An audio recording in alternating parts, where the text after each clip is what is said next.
दोस्तों नमस्कार, जय श्री राम। दोस्तों मैं प्रेम शंकर गुप्ता ऑफिशियली प्रेम के इस यूट्यूब चैनल में आप सबका स्वागत करता हूं। दोस्तों आज हमारी चर्चा का विषय है ताहिर हुसैन। ताहिर हुसैन एक दंगे का आरोपी है। आपको याद होगा 2020 में शाहीन बाग का जब धरना चल रहा था और ट्रंप आए हुए थे भारत में, उस समय एक दंगा हुआ था दिल्ली पे।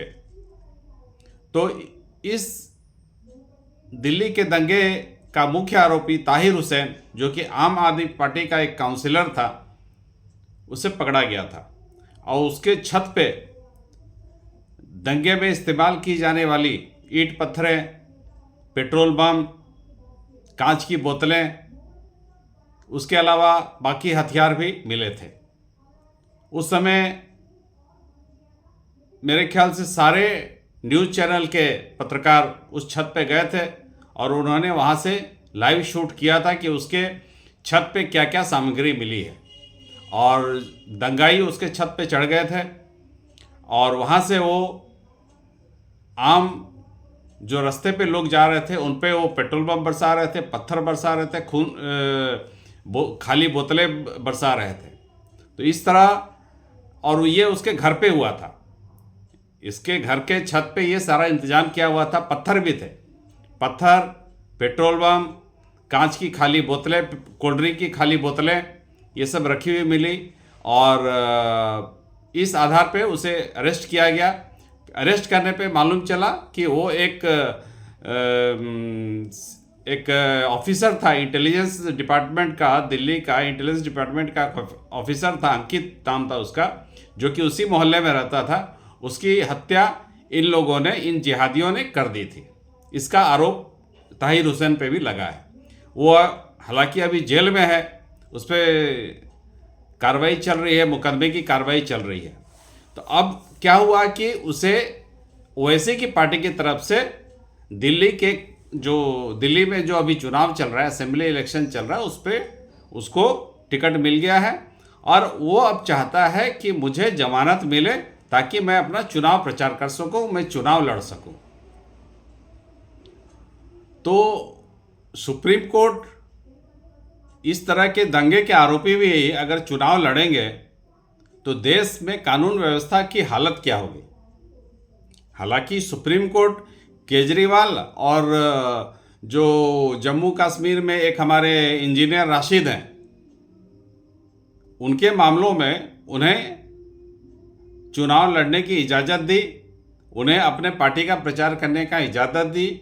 जिसमें अभी जो लोकसभा चुनाव हुआ था, उस लोकसभा चुनाव में 2024 के लोकसभा चुनाव में अरविंद केजरीवाल और इंजीनियर राशिद को सुप्रीम कोर्ट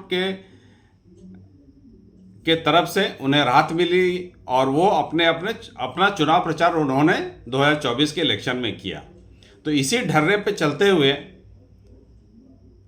ताहिर हुसैन भी सोचा मुझे भी जमानत मिल जाएगी। अब देखा कि हमसे पहले दो आदमियों को इसी आधार पर जमानत दी गई है, तो वो सोचा मुझे भी मिल जाएगी। इसलिए उसने, अब चूंकि टिकट मिल गया है एक पार्टी के तरफ से, तो इसकी याचिका लेके सुप्रीम कोर्ट गया था। तो सुप्रीम कोर्ट में दो जजों की बेंच थी और एक जज मित्तल साहब थे और एक जज थे अमानुल्लाह। तो इन दोनों में मतभेद हो गया। मित्तल जी की राय थी कि इसे नहीं छोड़ा जाना चाहिए, इससे क्या होगा कि भानुमति का पिटारा खुल जाएगा और भी इस प्रवृत्ति के लोग इलेक्शन में पर्चा दाखिल करेंगे और चुनाव प्रचार के बहाने वो जेल से बाहर आएंगे और अपने अपने गवाहों को प्रभावित कर सकते हैं। जस्टिस मित्तल की यह आशंका थी। लेकिन वहीं पर जस्टिस अमानुल्लाह, जो कि इसी समाज से आते हैं, इसी जिहादी समाज से आते हैं, उनकी इच्छा थी कि इसे जमानत दी जाए ताकि वो अपना चुनाव प्रचार कर सके। चूंकि वो अभी तक गिल्टी साबित नहीं हुआ है, तो इसलिए इस बेनिफिट का डाउट, इस संदेह से उसे परे करके उसे जमानत दी जानी चाहिए और वो अपना चुनाव लड़ सके। तो दोस्तों ये एक बहुत खतरनाक संदेश है। जैसे एक जस्टिस अमानुल्लाह, वो भी उसी जिहादी कम्युनिटी से आता है और ये दंगाई है, एक दंगाई का आरोपी है। उसके छतों से बम, पेट्रोल बम, ये सारी वगैरह सामग्री मिली है। तो एक दंगाई को इस तरह छोड़ देना, ये जस्टिस अमानुल्लाह की मानसिकता दर्शाता है। तो इसका मतलब क्या हुआ कि एक दंगाई का आरोपी की जो मानसिकता है, एक दंगाई की जो मानसिकता है, वही मानसिकता एक जस्टिस अमानुल्लाह की भी है। तो यहाँ पे क्या समझ में आता है दोस्तों, आप जरा सोचिए।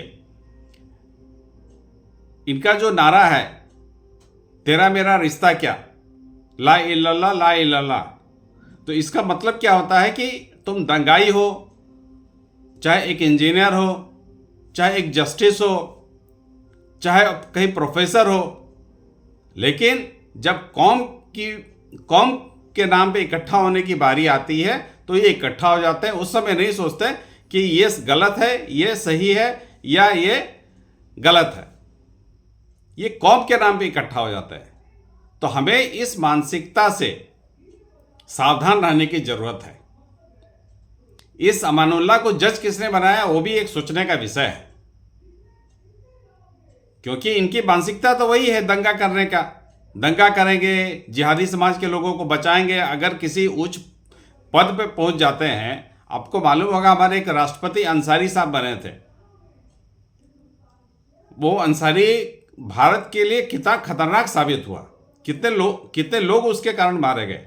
पाकिस्तान में उसके कारण रॉ के काफ़ी ऑफिसर मारे गए क्योंकि उसने उनकी आइडेंटिटी उजागर कर दी थी। इसी तरह ईरान में हमारे काफ़ी रॉ के ऑफिसर मारे गए।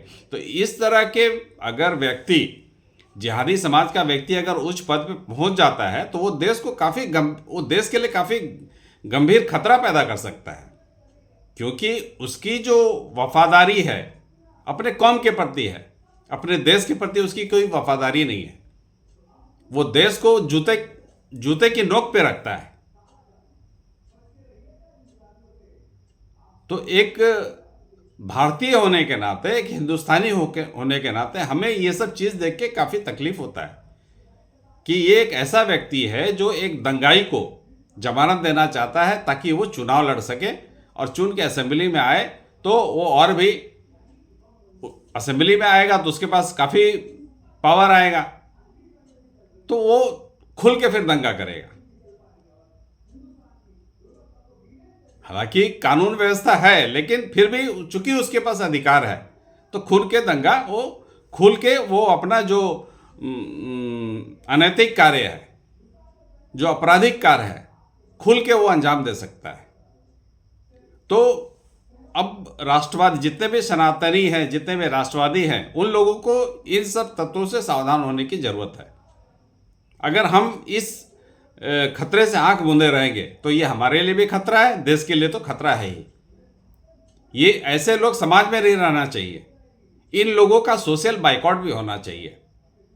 अगर हिंदू इकट्ठा होकर इन लोगों का सोशल बाइकआउट करे तब इनको समझ में आएगी। आज ये जो ताहिर हुसैन है इसका केस कौन लड़ रहा है, हमें देखने की जरूरत है। जो भी इनका केस वकील लेता है, जो भी वकील इनका केस ले रहा है, उसका सोशल बैकआउट होना चाहिए, भले वो जिहादी कम्युनिटी से हो या हिंदू समाज से हो, उसका बैकआउट करना चाहिए। क्योंकि एक उग्रवादी का, एक अपराधी का, एक दंगाई का जो भी केस सुप्रीम कोर्ट में लड़ने जाता है, सभी साक्ष्य उपलब्ध हैं, इसके बावजूद वो जाता है, उसे बचाने की कोशिश करता है। तो इस तरह के जो सुप्रीम कोर्ट के जो वकील हैं, इनका बाइकआउट होना चाहिए। ये लक्ष्मीबल सिंघवी हैं, ये सिब्बल हैं, कपिल सिब्बल, अभिषेक मनु सिंघवी, ये सब जनरली जिहादी समाज के लोगों को वोट लेते हैं, अच्छे पैसा वसूल करते हैं उनसे, और उनकी तरफदारी वो कोर्ट में करते हैं। तो इन सब लोगों से हमें सावधान रहने की जरूरत है और इन लोगों का सोशल बाइकआउट होना चाहिए। सोशल बाइकआउट होगा तब इनको समझ में आएगा कि हम क्या कर रहे हैं, देश के प्रति हमारी क्या संवेदना होनी चाहिए, कि हमारा कर्तव्य क्या होना चाहिए। तो मैं फिर से कह रहा हूं, इन तत्वों से हमें सावधान रहने की जरूरत है और हिंदू समाज को और सनातन समाज को इन खास ध्यान रखना चाहिए कि ये तत्व आगे ना बढ़ने पाए। इस तरह के तत्व अगर उच्च पद पे पहुंच जाते हैं तो इस देश के लिए भी खतरा है, क्योंकि इनके लिए कौम आगे है। जस्टिस अमानुल्लाह पढ़ लिख के जज बन गया, लेकिन इसे इतनी समझ नहीं आ रही है कि किसी अपराधी को कैसे जमानत के बाद उसका विवेक कैसे उसको रोकता नहीं है। विवेक शून्य है वो लोग मतलब उनका विवेक ही नहीं है। वो चाहते हैं कि हमारे कौम के लोग आगे बढ़े, हमारे कौम के लोगों को मतलब हम गुंडई करें, हम जितने अनैतिक कार्य करें, चोरी करें, चकारी करें, गुंडई करें, दंगा करें, लेकिन हमें छूट होनी चाहिए। ये चाहते यही है। आजम खान क्या करता था? वही करता था। अगर कहीं मुस्लिम समाज के प्रति एफआईआर हो गया तो फोन करके उनसे एफआईआर रद्द करवाता था, चूंकि उस समय चलती थी उसकी। आज उसकी हालत क्या है? तो जितने गैर कानूनी धंधे हैं, गैर कानूनी काम है, इन सारे कामों में इस तरह के माने ये समाज के लोग सम्मिलित रहते हैं। आप आज ब्रिटेन का देख लीजिए। ब्रिटेन में क्या है, जो ग्रूमिंग गैंग है वहां पे कौन लोग उसमें सम्मिलित पाए जाते हैं? जितने पाकिस्तान से लोग गए, मुस्लिम समाज के लोग जो भी पाकिस्तान से गए, वो सारे पाए जाते हैं। अब यहाँ पे एक 16-17 एक 20-21 साल का व्यक्ति भी है, एक 50 साल का व्यक्ति है। लोग बोलते हैं कि उम्र यदि कम रहती है उसमें कुछ गलती हो जाती है, लेकिन 40-50 साल के जो व्यक्ति है, अधेड़ है, बुजुर्ग है, उनकी मानसिकता भी वही है। तो हमें इन सब तत्वों से सावधान रहने चाहिए और इनकी मानसिकता को समझना चाहिए और आने वाली पीढ़ी को भी बताना चाहिए कि क्या गलत हो रहा है, क्या सही हो रहा है।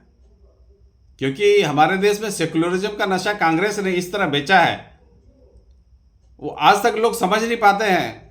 हिंदू समाज के लोग भी समझ नहीं पाते हैं कि हमारे लिए गलत क्या है, सही क्या है। तो फिलहाल दोस्तों इतना ही। हमें इन सब तत्वों से सावधान रहना चाहिए और आने वाली पीढ़ी को भी इस विषय में जागरूक करना चाहिए। कहाँ एक जज और कहाँ एक दंगे का आरोपी, इन दोनों की मानसिकता एक है। इनमें कॉमन क्या है? इनका धर्म। सिर्फ एक कॉमन फैक्टर के कारण ये एक दूसरे में मिल जाते हैं। एक जज कितना पढ़ लिख के उसे बताया जाता है कि क्या गलत है, क्या सही है, कहाँ पे तुम्हें क्या फैसला लेना है, लेकिन जहाँ पे अपने कौम की बात आती है ये सब एक हो जाते हैं। तो दोस्तों ये आज की खबर थी जो मुझे झकझोर गई कि कैसे एक जज एक दंगाई के आरोपी को बचाने के पीछे पड़ जाता है। हालांकि आज फैसला नहीं हो पाया क्योंकि दो जज के अलग अलग विचार थे। तो अब ये जो मुद्दा है अब बड़े बेंच पे जाएगा। बड़ा बेंच हो सकता है 3 जजों की हो या 5 जजों की हो। अब वो क्या फैसला लेते हैं वो एक विषय रहेगा। तो फिलहाल दोस्तों इतना ही। मैं सनातनी भाइयों, राष्ट्रवादी लोगों से अपील करूंगा कि मेरे इस चैनल को सब्सक्राइब कीजिए, लाइक कीजिए और इस वीडियो को शेयर कीजिए। फिलहाल दोस्तों इतना ही। जय श्री राम।